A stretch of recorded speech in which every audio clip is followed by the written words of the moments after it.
welcome to episode 19 of Cooperators. As always, Augmented Biscuits, and with me is always... Checking Dice, how's it going? So actually today we're actually doing a show from a location we actually we've been wanting to actually visit and come for a while. What's the name of the place again? Geeky Games and Teas. Yeah, or Geeky Teas and Games? Geeky Games and Teas. I think it's Geeky Teas and Games. Okay. Wait, do they serve tea here? Yeah, it's like a coffee. Well, I think they have like you can buy tea and get the tea bags and put it in hot water, but okay. They don't have. It's not Starbucks. Okay, so this is the game, board game and card game, and essentially, it's essentially just it's a game store, but it has a space for people to play different card games. That you can either play their library, which they have a huge library. The only caveat is that you have to wash your hands before you play, which makes sense because you don't want to get germs. You don't want to spread germs. The other thing is that you can bring your own games and you don't have to wash your hands. You can have your hands as dirty as you want. Today we brought our own games. I would still want you to wash your hands. No hand washing. So there is a cover charge when you first come in. It's $5 per person. Yeah, but it's actually a really nice setup. They have a lot of rooms. If you don't have the space... A lot of tables, like big tables too. Yeah, if you don't have the space for something set up like a D&D campaign or like Arkham horror board game, they do have nice big tables here. They have a lot of decorations. A lot of art. A little geeky art. Have a lot of Doctor Who. They have a TARDIS right outside. They have. It's actually a really nice place. They have other stuff. There's Monty Python right there. There's some Spider-Man stuff right there. Or as told Checking Dice. I don't really care for Doctor. Look at that down there. Look at that. It's like a little. I don't really care for Doctor Who. I don't really care for Doctor Who, but then I come in here and I get bombarded with it. So. Yeah. There's also, if you look over there, there's a Twin Peaks. It's a photo of Bob. If you know what that is. Nobody likes Twin Peaks, okay? Stop making things up. Nobody. That's not a real show. Right. That's just a fever dream that David Lynch created so people can like him. All right. There's Star Wars stuff. There's today we actually played 2 games. We played the Rick and Morty Total Recall card game based on the Total Recall episode. And we also played the Arkham Horror card game. Yep. I was actually pleasantly surprised by the Arkham Horror card game. Once you get it's a bit of a setup, but once it's a bit of a setup, yeah. It's a bit of a setup. I played it before because you can play it solo. I'll admit that playing it solo, I mean, it's okay, it's fun if you don't have any other players with you, but it's much more fun with at least one other person. It's a 2-player game out of box. Mm-hmm. If you want to have more players, you have to get 2 of these starting sets. And they kind of roughly cost around $40 to $50. It's an expensive game. Yeah, I think next time we come, I think I definitely want to bring Matches of Madness. Yeah, so try that out. If you guys don't know, Arkham Horror, the card game, is sort of based on Arkham Horror, the board game, which is a game that came out, not a whole 2000. What was it? 2005 or something like that. Yeah. It's in Arkham Horror. That board game is actually a remake of another of an old board game called Arkham Horror as well. But this is the new one's a more refined version with characters and storylines and stuff like that.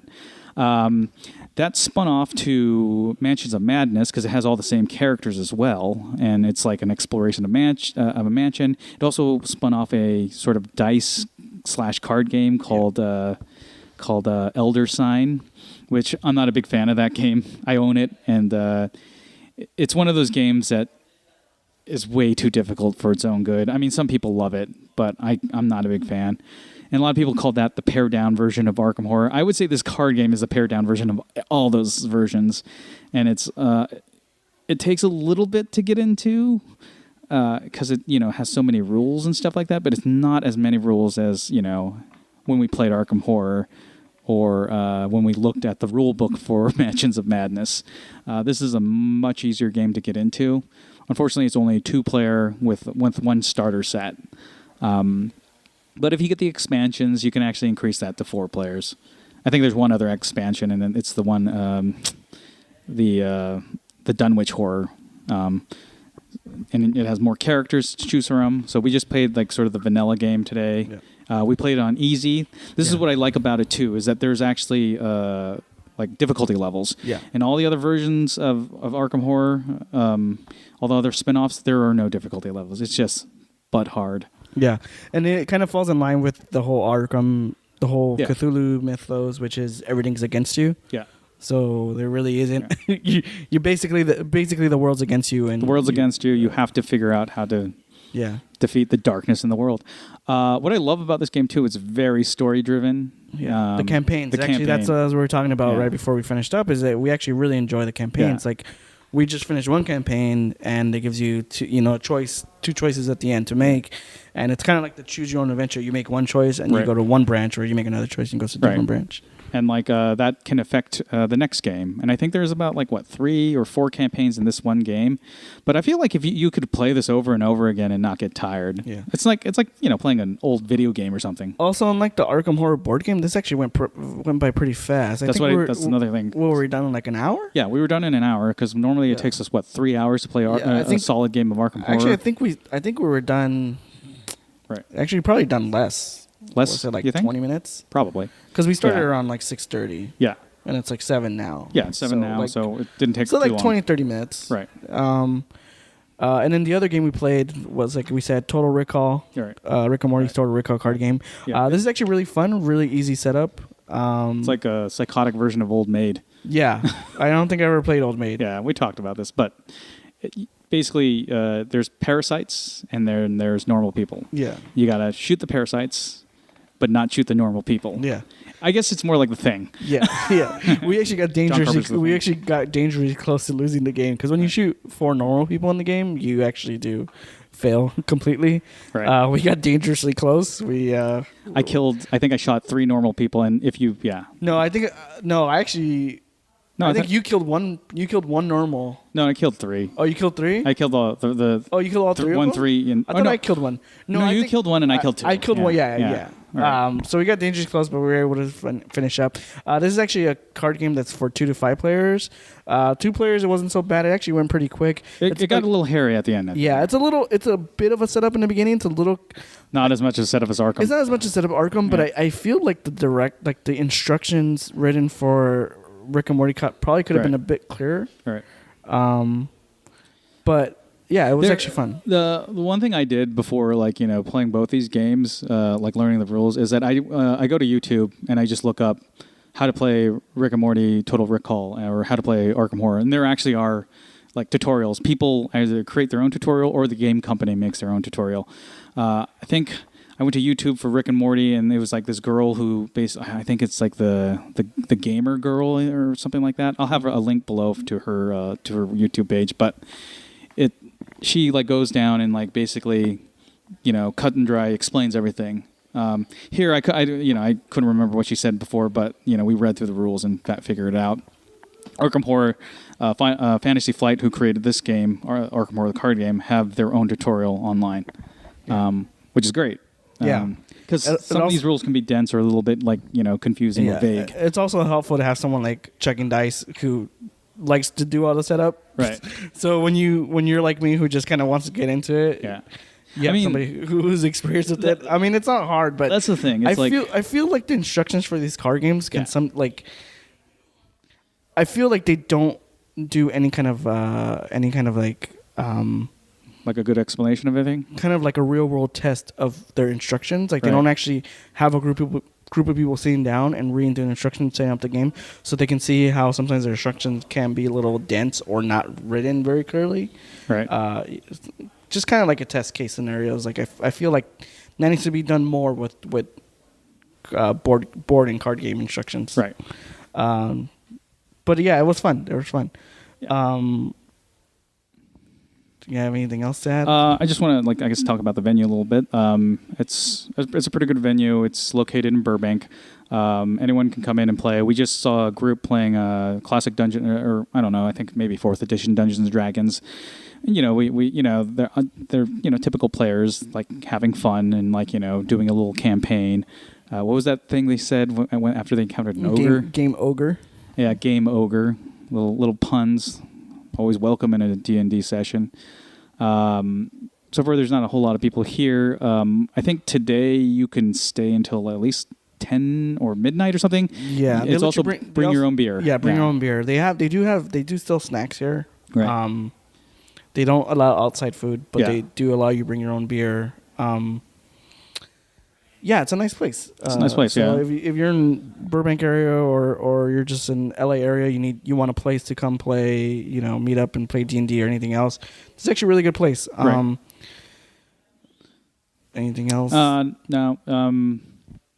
Let's move on to. You want to talk about a couple video games? Oh yeah. So recently released was Elite Dangerous for the PS4. Right. This has actually been out on the PS3 for quite a while. It just released for the PS4. I would say this past Tuesday. For those of you who know, Elite Dangerous is a space sim. Very, very similar to those of you who've played like the X-Wing versus TIE Fighter series. Right. Control-wise, like it's called Elite Dangerous. Is it based on that old wireframe game, Elite? Because I used to play that game. I think so. It's a roguelike, basically. Was it on the Commodore? Yeah, it was a roguelike game where basically the map always changed because you were just kind of exploring. Yeah, and I think it is. I think very random events, but like it was kind of like a cool premise. Yeah, I think it is. Was it on the Amiga or was it on the Commodore? I played it on the original Nintendo because it got ported there. I'm not sure where it originally got released. I think it is. So essentially it's just a space sim. This is actually... Excuse me. This is actually a bit different. It's actually a bit more like an MMO. Right. You can play online with other people, or you can be queued up into a solo instance. Mm-hmm. You're just like any other space sim. You have your own spaceship.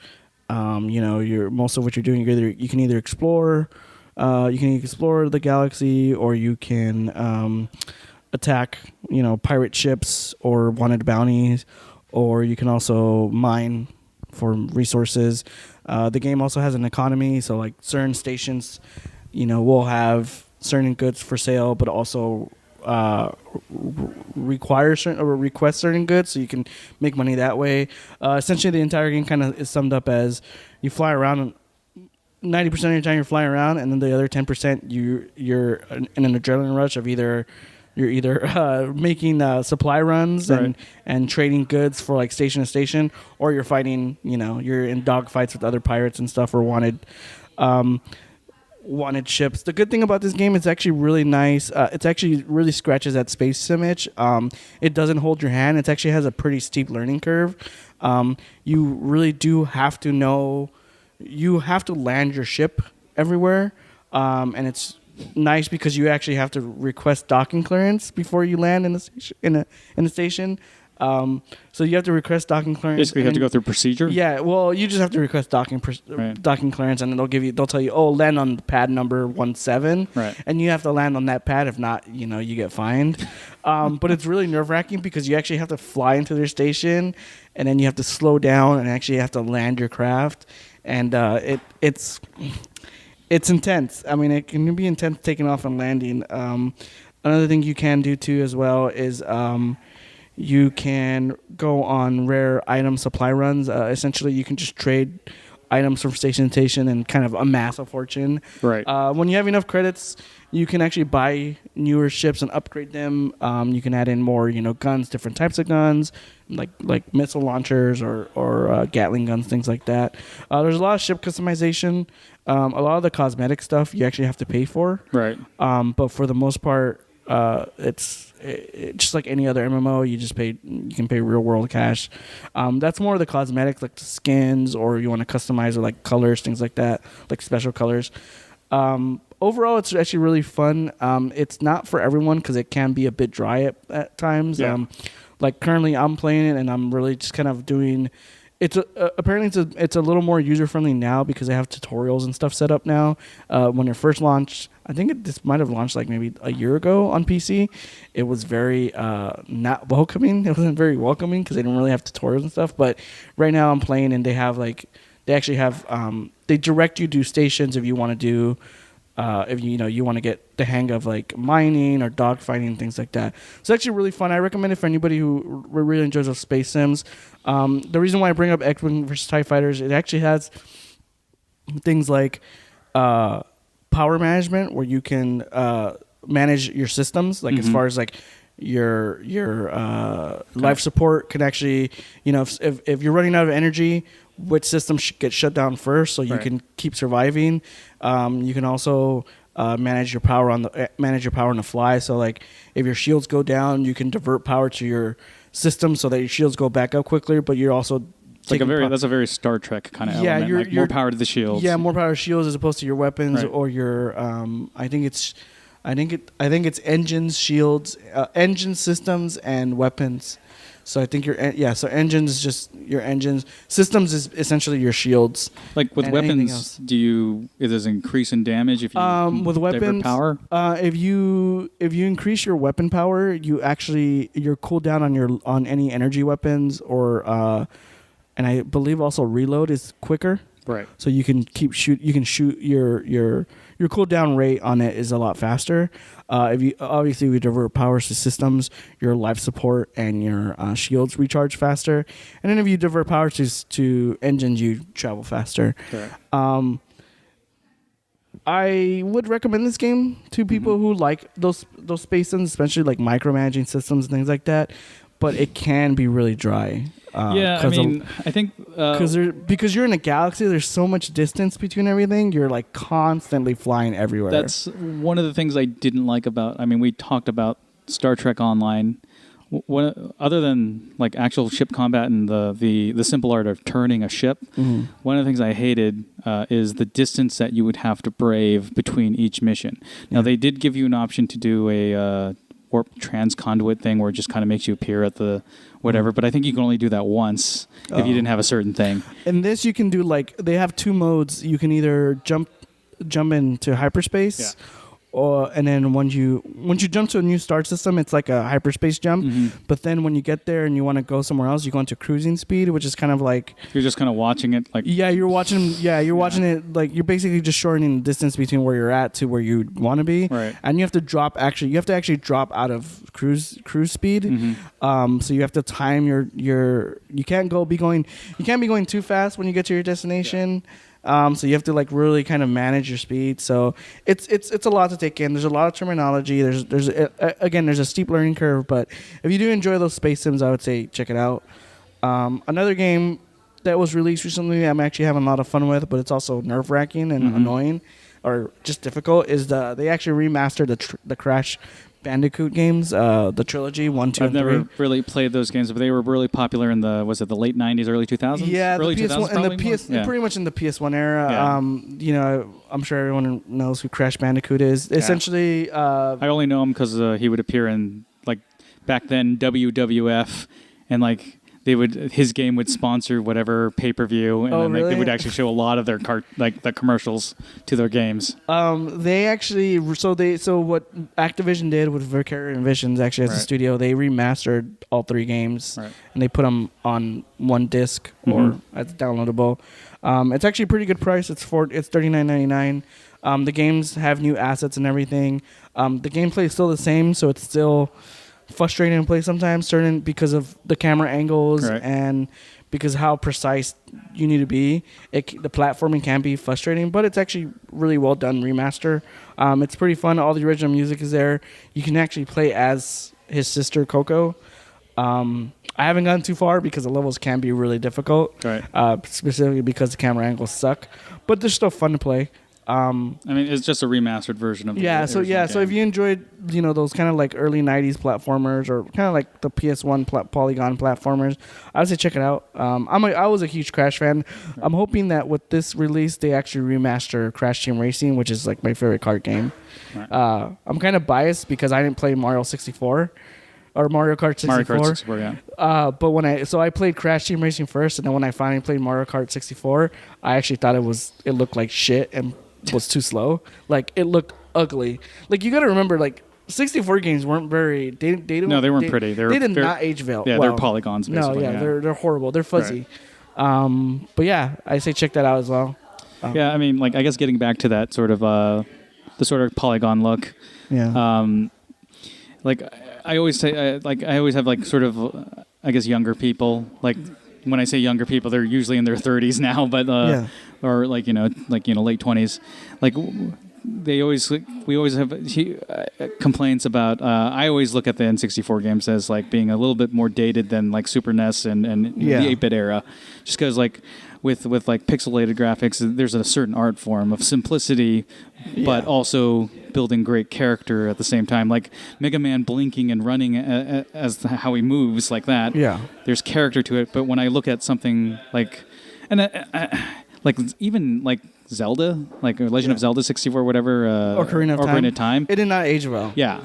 Now I will say that the updated version of the one that is on the DS, right? The 3DS. Yeah. Ocarina of Time 3DS. Yeah, that didn't look bad. That looks actually pretty good. They essentially cleaned it up. Yeah. The thing with a lot of those 64 games is that because they were cartridge based, right? They didn't have enough. They didn't have as much memory as like the PS1. Right. So some of that stuff was kind of low res, but because the way Nintendo designs, even though it was lower res, their gameplay was really spot on, and they kind of they did a lot of tricks graphic wise to kind of make them vibrant. Right. If you look at the PS1 games though, Crash is one of those games where if you look at the Crash Bandicoot games, Naughty Dog did a lot with those games, and also actually Insomniac, because Insomniac did the Spyro series. They did a lot with the low res polygon. Where if you look at them now, they actually still look pretty good. Right. But then there's also other games that didn't age very well. Like I know the Siphon Filter games don't age very well because everything looks really blocky and kind of ugly.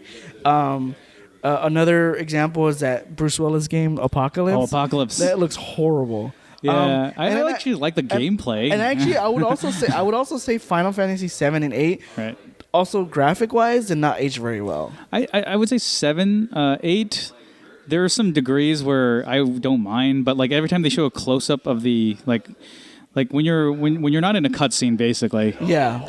That's when your character looks really bad and like very garbled. I will say though that Silent Hill 1. Because it puts like a mist over everything, and then it goes into dark areas where it's not very like well lit or whatever. It's still pretty good. To this day, it looks pretty good, and I still get a little creeped out when I'm like wandering around in the sewer section of Silent Hill. Really, probably the best PS1 looking game would probably I would have to say Metal Gear Solid 1. Yeah, Metal Gear Solid 1 is not bad. Metal Gear Solid basically. Sorry, not one, but Metal Gear Solid. Yeah, essentially that because they were so. Their technique was so great at building that game. There's not many sections of that game where it didn't age very well. Yeah. I would say my only criticism now, like playing the game now, I think there was maybe a few areas that might look kind of clunky, and that was mainly any close-ups on the faces. Yeah. Because they were very simple. But they still look really, really good. I think who's the guy who Kojima? Yeah, Hideo Kojima. Yeah, he's got a very cinematic mind, and he loves movies. It's even apparent in his games because he mentions a lot of trivia of movies. And in the actual games too. Yeah, and the other I think that's what gives him an edge over. Yeah, that gives him that edge, but also his team, he was very much of that type. He was that type of video game maker that spent a lot of time on his gaming engines. Right. Like they always build their game engines from scratch, right? And they spend a lot of time perfecting that. So a lot of times people kind of complain, like especially Blizzard. A lot of times people complain like, "Oh, why do these games take so long to make?" Like Blizzard's whole philosophy is the game is going to be done when it's done, right? And so people always usually get annoyed with Blizzard, and also to a certain extent Bethesda, because these games take forever to come out, right? But that's because these developers who make these games that come out every like 5 years. They're building these games from scratch. They have to build an engine. Not only do they have to build this engine from scratch, they have to keep updating that engine through that entire development cycle. Like, and it's hard, but I think that's the result is what really matters. You look at a Blizzard game like Diablo 3. Diablo 3 has been out for what, like 3 years? Yeah. 4 years? Yeah. Let's say 3 years. It still looks good now than it looked 3 years ago when it released. There's games that were released 3 years ago that don't look that great. Like, I was playing Shadow of Mordor, and the game does not look very good. The game could look better, especially for a PS4 game. It could look better. It's not bad per se, but it's still kind of like when you see an early PS2 game versus like a newer PS2 game, like from the early life cycle of a PS2 game to like the end of the life cycle, like you can see there's made graphical progress, but especially with games like when you get companies like that who's spend a lot of time building their own engines, the results are good. Yeah, I mean, like you can have like a pseudo timeless look. I mean, I still think Silent Hill 2 looks great. Silent Hill looks great. Yeah. Resident Evil. I think the Resident Evil games are also those games where they still look pretty good. Right. 1, not so much. 2, a little bit better. Yeah, 2 better. I think 1 and 2 suffer the fact that their fingers can't move. Actually, 3, their fingers can't move either. They got these little shovel hands pointing to people. Yeah. Also, voiceover. Like, I always kind of make that distinction, is that like the voiceover in Silent Hill 1 is sort of sedate, but it's not bad. It like they sound kind of. Is there even voiceover in Silent Hill 1? Yeah. When they're talking like Cheryl, where's Cheryl? Oh yeah. It's not bad. It's just very sedate, and there's no urgency in what they're speaking. Yeah. But considering the subject matter, it makes kind of sense why they're picking that. Yeah. With Resident Evil, it's just like B movie. Yeah, it's just B movie. It's like here, take this, the master of lock picking. Yeah, it's you really almost bad. became a Jill sandwich.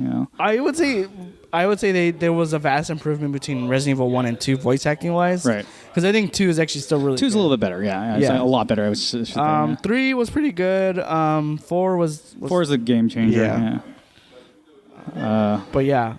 Then there's like the other ancillary ones like Code Veronica, Gun Survivor. I could not stand Code Veronica. I hate Code Veronica so much. Yeah, I don't mind it that much. I don't like it. I think the reason why I don't like Code Veronica is because it's just too damn like. This is the problem that I have a lot of those games.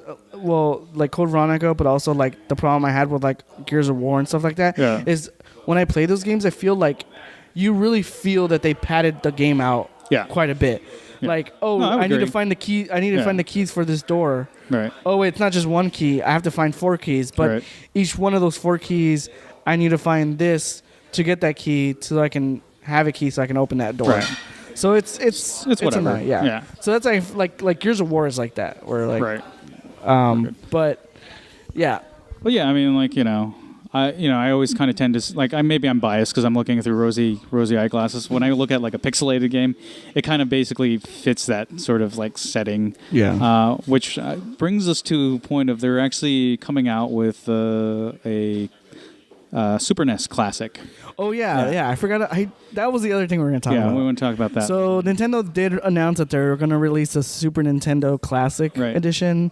Just like they released the NES Classic, they're releasing the Super Nintendo Classic Edition. Right. Small little console, hooks up to your TV, HDMI. The difference with this one is actually includes 2 controllers, not just one. Oh, it does contain 2. Yeah, 2 controllers. So they actually listened to that complaint. Yeah, includes 2 controllers, and it's all going to be. How many Super Nintendo games is it? Is it 20? Not as many. I think around like that. 21 or so, like 20, 21. Yeah. The excitement. The one thing that excited a lot of people is they're actually going to release Star Fox 2. Which has never been released. Never been released. Right. They're actually going to release Star Fox 2. Right. And it's going to be playable. And just so for those of you know, Star Fox 2 was made kind of towards the end of the lifetime of the SNES. Yeah, basically we're making the transition to SNES to N64. And that's actually around the time the PS1 came out. And Star Fox is actually 90% complete. Right. But Nintendo decided to cancel it because they didn't feel they'd be able to sell the game to compete with the PS1, basically, yeah. So from what I heard, at least this is only rumor, is that they do have a game that's 100% done and not just 90%, because you can get the ROM hack of that unfinished game. Yeah. And it is like there's some cool parts of it where the ship can actually like basically turn into a walker, and a lot of people say that those are the fun parts, but the unfun parts are like when it's like flying through space, because it kind of controls a little janky. Because like Star Fox 1 was a rail shooter basically. Yeah. Where Star Fox 2 it's open ended. It's more open world, things like that. Yeah. But they say, at least this is a rumor, that this is a completed version of it that never got released because they were ready to. Yeah, so hopefully they fix some of that jankiness. Yeah. Some of the choices of the games I think make sense. I mean, I know that Earthbound isn't a bestseller amongst those titles, but it is a game that's really sought after. And if you want to buy it like a cart, it's like going to cost you upwards of $400. One game I wish they would have had on there was Legend of Mystic Ninja. I've never even heard that. It's great. I haven't heard that one. Awesome. Yeah, most of the game choices were good though, but this unfortunately it's a Nintendo product. And it's going to be... They're saying that they're not going to have the same problems. They said that, but... They're not going to have the same production problems. Instead of 2, they're going to release 3. I mean, everyone is already everyone's already trying to pre-order this thing. Yeah, everyone's like asking those questions. It's probably going to be sold out. No opportunity to pre-order at this time. You can go to Amazon and you can basically say, when this is available, let me know so I can pre-order it. Yeah. I'm not sure what good that's going to do. Yeah. So be prepared for scalpers to buy them all up. Right. The one thing that makes me want this more than the SNES, the NES Classic, is actually because SNES games are really hard to emulate. Yeah. For some reason, they're just very difficult. I mean, you can make them work, but you have to fidget with all the settings. Yeah. They're very difficult. Yeah. They're very, very difficult. So fresh out of the box, this thing working like the same as an actual Super Nintendo is great. Because if you let me go back to Earthbound. I'm a huge Earthbound fan. If you emulate that, and I have various different emulators, if you don't have it at the right, I guess like speed or emulation speed, the music will sound really weird. Yeah. And you walk and you have this like weird jerkiness. Yeah. And you have to like go through and fine tune it until you find the right settings. Yeah. Some emulators don't save those settings per game and save it for any game you emulate. It depends on the emulator. Yeah. So that gets really annoying when you have to adjust every 2 seconds, or you have to write down the settings somewhere. Yeah. Obviously, like the more like SNES X 9X, I think, is one of those that memorize the settings. Yeah. But the fact that you had to do that in the first place, is a lot. It's a lot of fine tuning. Right. I would try to play. I used to try to play. Right. Super Metroid is actually one of those games that's really hard to emulate because there's so much going on. Right. Star Fox is the one that no one can get right. Yeah, no one can ever get Star Fox right. And that's kind of been the benchmark of a lot of emulators for the SNES emulators. Is if you can get Star Fox to damn near close to how it is on the on an actual Super Nintendo, it's a good emulator. Yeah, the reason being is because Star Fox used the FX chip that was actually in the cartridge. Yeah. It was a Super FX chip that was actually in the cartridge. That practice was done in the original Nintendo. I think Super Mario had some kind of chip in there that allowed it to be more of an expansive game than it should have been if it was just a normal game. But this is like the next level of like basically polygon graphics. And it's polygon graphics, but considering how the game's played and stuff, I don't really mind it as much. PS3 is similar to that way as well. PS3 is very actually difficult to emulate because it had the cell architecture, which is notoriously like difficult to work with. Yeah, unless you have like a PSP Go or PSP whatever, and you buy it on the store or get it by shady means. Yeah, but that's why a lot of people clamor for like PS3 game remasters because it's so difficult to emulate the PS3 architecture. But we're looking forward to that. Hopefully, one of us gets it. I'm actually trying to plan to get more than one, so that way. Me too. I think I can give them away as gifts or whatever.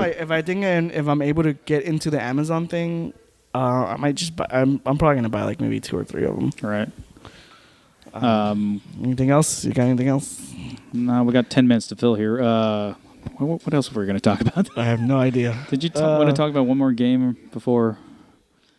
We could talk about Friday the 13th. We've been playing it. Oh, yeah. Friday the 13th. Like the last one we just talked about. Okay. Now we... so we do have a stream online on... Did we save... We saved the stream, right? It's on your... It's on my stream. It's on your... I basically couldn't have it on there because my nieces watch the podcast and I can't watch them see a person get his like lower jaw pulled out because that's what happens in the game. So we did start playing Friday the 13th, the game online. We had our first stream. I think we did horribly.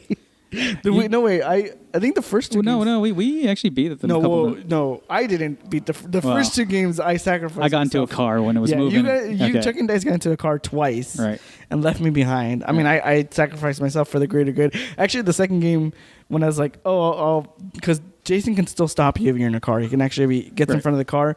He pounds down and the car stops. So I remember telling the group in the game, like, I'll go distract Jason while you guys drive away. And I know some of the guys were actually thinking like, oh, thanks, man. And they're just like, drove. I was like, thank you, nothing. You better come pick me up. So it was fun. It's fun. I kind of tend to prefer to be a victim, the camp counselor, than Jason, because as you saw, I'm a terrible Jason. I think the first time I was Jason, I killed 2 people. Chucking Dice killed you and someone else. I think the first time you killed 2 people, and then the second time everyone ran away. Everyone ran away, and then one even kind of like just kind of trolled me. Just trolled you the whole time. It was all in good fun. I don't really mind. Yeah. But like I can't play Jason for the life of me. Like I can't grab onto people. Honestly, I agree. I'm the same way. I actually don't like playing at Jason either because it's so boring. Yeah. It's so boring playing as Jason. Like it's not fun. Being a camp counselor and actually having to go of like, all right, we're gonna fix the car. Okay, we're gonna call the cops. Okay, we're gonna try to kill him. I haven't killed him yet, but right. It's fun, but yeah, Jason's boring. And in a couple sessions, I've actually played with people with the intention of killing Jason. So one person who is Jason is basically there just wanting to get killed. Yeah. So that everyone can get all the XP points. Yeah. And so we've done it. Like I think I've done it 3 times successfully. Oh, really? And yeah, it gives you a ton of XP, like 1,600 or 16,000. Imagine killing Jason on a double XP weekend. Right. That would be great. We're going to have to wait until June 20th, the original release of the first Friday the 13th. Oh, really? Yeah. Or you think they're going to do it? That's the reason why. Well, they did it. That's the reason why they did it before is because June 20th was the birth of Friday the 13th, the franchise. Oh, really? Yeah, I didn't know that. And that's why they gave out the double XP. Oh. They call it Jason's, his birthday's on Friday the 13th, but... yeah. Maybe if we do have an actual Friday 13th, they'll probably do it. Right. No, actually, they probably will. One of the things I found out about the game, which is kind of cool, they have the Pamela Voorhees tapes. If you go through the menus, you'll find them, but you have to actually find them in the game. Uh-huh. And the only way to find them in the game, or if you play the game on Friday and you start checking drawers. Oh, and nice. I didn't even know that. Yeah, you know how they're empty? Like, sometimes you'll find a tape in there. And, basically, I mean, you can go online now and play the entire series. But it's supposed to be, like, a interview with Pamela Voorhees from, the movie Jason Had Just Died. Mm-hmm. They start basically interviewing her on, like what happened, like what caused it. Obviously, she's going crazy, and you start seeing the early stages of how she starts creating the voice in her head and stuff like that. Mm-hmm. They also do mention that they could not find Jason's body, and they assume that it's at the bottom of the lake. Mm. So that kind of leaves the story out that Jason somehow that's pretty cool. Kind of like a setup for that. That's actually really cool. So is this stuff that was never? Is this just like supplemental stuff that was created for the game? Did they contact the original creators and kind of made this stuff with them, or? I don't know in terms of the creative if Sean Cunningham was contacted and who wrote it. I think the game developers wrote it. Mm-hmm. I know for a fact that they didn't get the original person who played Pamela Voorhees. Was it not Adrienne King? It was can't remember her name, but I believe she passed away. And they actually got some other voice actress to do an approximate of her voice. She does a good job. I mean, it sounds like her, or whatever. Mm-hmm. But yeah, it's just supposed to fill in the gaps. There's a cool part in it too where she talks to a doctor, not a psychologist, but like a medical doctor, and his name is Dr. Jarvis, and that's supposed to be the father of Tommy Jarvis, and that's the only person that she feels, because Pamela Voorhees is at this point where the police are useless to her. She's kind of going crazy, and she only identifies with Dr. Jarvis, who basically says, she asks, do you have kids? Well, we're trying right now. Mm. And, what did you want to name them? And, if it's a boy, Tommy. If it's a girl, I think, he doesn't say Trish, he says something else. I think she says Stephanie. Mm. But eventually they do have a daughter named Trish, an older daughter named Trish. And, they talk about having kids and stuff. And, the interview is kind of prematurely interrupted because the police come in to ask more questions, and then she goes back to her crazy state. It's really weird because that's the game I wouldn't say has any storytelling to it, but the tapes have a ton of storytelling into it, and it kind of gives a really cool sort of drama of what led to that first movie. Crazy, yeah. Yeah, it's something that I thought was really neat. Is the Jason that's in the game that has the bag over his head, is that Pamela Voorhees, or is that actual No, that's actual Jason, because in first Friday the 13th, Pamela Voorhees, she just comes out of nowhere. Okay. You see in her previous scene driving someone back to the camp, mm-hmm. and then she comes out of the truck, and the final girl, played by Adrienne King, goes up to her and says, there's been murders, blah blah blah, and like she asks who he is, and like she says that she's a friend of the owners of the camp, and then like as they're like walking around, she kind of slowly shares the story of what happened to Jason, and then basically it's like sort of a reverse version of Norman Bates from Psycho. She has the voice of the child in her head, so she's like saying, "Kill her, mommy, kill her," and like starts running after her. The second movie is Jason, and that's the Jason with the bag over his head. I'm surprised they didn't include Pamela Voorhees as like an actual. There was rumors that they were going to put her in the game. I don't know to what extent they might make her like the killer that hunts everyone down, but I don't know how they're going to do that because she's like more of a mortal person that's easier to kill. Yeah. So maybe they might have dropped it just because it'd be design wise it'd probably just be too difficult. Right, because she's a smaller character. She doesn't have superhuman strength. What I did like was the how they incorporated the Nintendo version of Jason. How they have that purple, the green skin, mask, but they also have like the music, like when Jason's close, they play the Nintendo jingle, which I thought was cool. Which is cool. Actually, in that original NES version, you do fight Pamela, but she's like this because in the first movie they decapitate her. In the second movie, Jason takes her decapitated head and puts it in his little shack, and then where he lives. Jason actually had a little shack that he lived in. In the NES game, you actually find that shack, and you can actually fight Jason's mom's disembodied head, kind of like Medusa from Castlevania. So you fight a disembodied head. Yeah, that's pretty funny. It's a pretty silly scene, but that's where you actually get the sweater, and if you wear the sweater, Jason is less inclined to hurt you as much in the Nintendo in the Nintendo version. Oh. And that kind of leads to I think that's part 2 where a woman puts on the sweater to kind of distract Jason for a bit before hitting him over the head with like an axe or whatever. And that's also in the new game where you can wear to cause Jason to pause. We had a lot of fun with this. There's a lot of people playing it, and they're having a lot of fun. Definitely one of those games you don't want to take way too seriously. No, I mean, if you're a hardcore gamer, that's not the game to play. Yeah, no. A lot of the fun comes to just doing like the dumbest stuff ever. Like one of the things that was hilarious when Chucking Dice was Jason, they were just trolling him. Yeah. But I've seen other people like I've seen people come in as Tommy Jarvis and just like shoot Jason, but then like run away and leave everybody and escape with the police. Yeah. Even though they're trying to kill him. There's stuff like,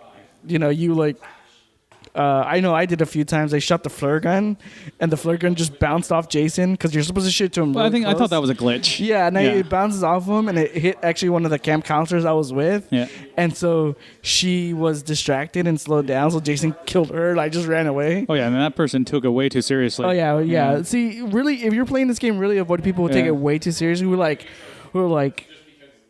Do not want to have fun. I think the best people, and it's true what Chuck and I said, the best people to play with are people who are horror fans who just want to play it just for the hell of it. Like, not that they want to actually win. They just like want to see everything and just like have a good time. Right. And like, I think that's the best. I mean, like even that guy was trolling me. He wasn't doing it maliciously.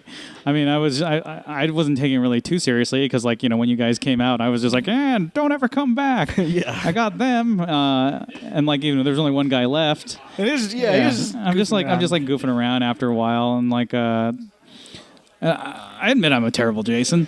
Yeah.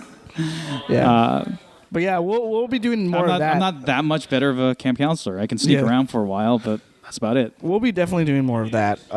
It's a fun game. Yeah, it's a fun game. But that's as much as I got. I think coming soon. Something coming soon that we'll have would be actually they're gonna have the Destiny 2 open beta soon. Right. Spider-Man Homecoming came out this past I'm gonna go see Friday. that tonight. Yeah. That's something Chucking Dice can check out, and we're both excited to actually check out the Castlevania. The Netflix series that got released. Yeah, the Castlevania series on Netflix. It just got released this past Friday as well. So that's something that you can look forward to. All right. I think there's one more thing I was thinking of that's coming next week. Next week? I don't know. I think. I think next week is. Actually, not next week, but the week after. That's when all that stuff's gonna. Well, Destiny's gonna happen on the 18th, not next week. I don't know. I don't think there's any other game I'm looking at playing. I think there's not really a whole lot that I'm interested to see. I'm actually interested to check out the Final Fantasy 12 remastered Zodiac Age. That comes out next Tuesday. That's coming out Oh yeah, I did see that at E3. That's right. I'm actually interested because I actually liked it on the PS2. Right. So I'll check that out. I never really finished the game. And apparently they have a fast forward feature. Oh, they do. Oh, where you can speed up the time and that would actually make me play the game more. Because I hated anything that had to do with Vaughn. I hated. Yeah. Vaughn and Pinello. I hated that stuff. Like them talking and such. Yeah. But besides that, no. We don't really have much. We didn't do a live one because it's really hot. Yeah. I'm actually house sitting for someone in Burbank right now, so we decided to come here because it's an air-conditioned space. Yeah. But it's California heat wave right now. We're looking at 102, 103 degrees. Yeah. Was it like 100 90 today? over the overnight and such. Was it 100 today? It was like 100 and something. Yeah. It's like 103, 104. Goddamn California heat. And going to my apartment, which does have an air conditioner, it doesn't really do much during the daytime. It's actually been really nice this year because... Right. No, this is the first time. This is the first time it's gotten ridiculously hot. Yeah. And that's actually July. This usually happens like October. In fucking March. And it just lasts. Until like October. Yeah.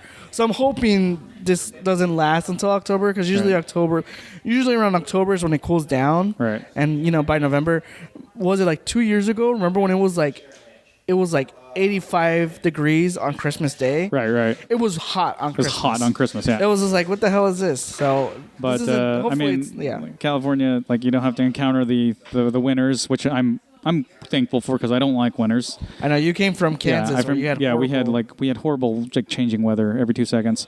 The autumns were fun as long as it didn't ice over and the trees didn't snap in half and fall onto things. It's sunny here, but then the offside is that you encounter heat waves, and central air doesn't exist in a lot of places in California. Yeah. But fortunately it does at the house that I'm house sitting right now. Well, that's good. Yeah.